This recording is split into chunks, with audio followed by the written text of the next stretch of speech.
Usa ka minor de edad ang patay samtang napulo ka balay ang ugdaw sa nitabong sunog sa Barangay Gusa sa Cagayan de Oro City.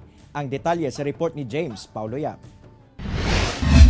Pasado alas 8 dihang miulbo ang kalayo sa mga kabalayan sa Purok 3B Barangay Gusa, Cagayan de Oro City.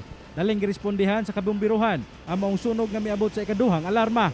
Naglisod ang kabumbiruhan tungod dikit-dikit ang mga balay sa lugar. Nangasangit-sangit ang kuan dinhi atong fire truck, nangabugto ang mga wire dinhi sa kuan og kining presence sa kaning humps nga dili gid makabuylo atong kuan atong truck around mga 10 to 20 meters humps na pod, so muhunong gud.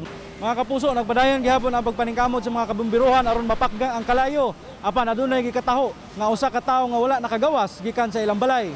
Pagdiya na mo, natulog pa siya. Karon dili pa kumpirmado kung nakagawas. Oo. Ano, nakita mo si BJ? Wala pa gani. Wala pa. Hoy.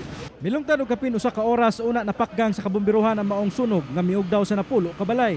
Ang gikatahong wala makagawa sa ilang balay, nakit-a na. Apan wala na kini kinabuhi nga naghigda sa taas sa ilang balay. Naila ng biktima nga si BJ Hukiton, 17 anyos. Sumala pa nga nakatulog kuno ang biktima dihang miulbo ang kalayo. Ngoy pangatulog na mo. Mata pa siya tumigayon na. Ba tulog mata pa siguro kay iya magindang pangatulog na mo kay unsa ta orasa ana lugar dan. Lakaw na sa kay mato sila kunog sipal ko kay magbayad o kurente. Mga 10 minutos ra gid ilang paglakaw. Nanay nanawag na sunog. Nagpadayon pa ang investigasyon sa mga personay sa Bureau of Fire Protection aron masuta ang tinubdan sa kalayo. Kamulupot og pangutana sa mga tagtungod kay nasayang kauban sa pamanimalay.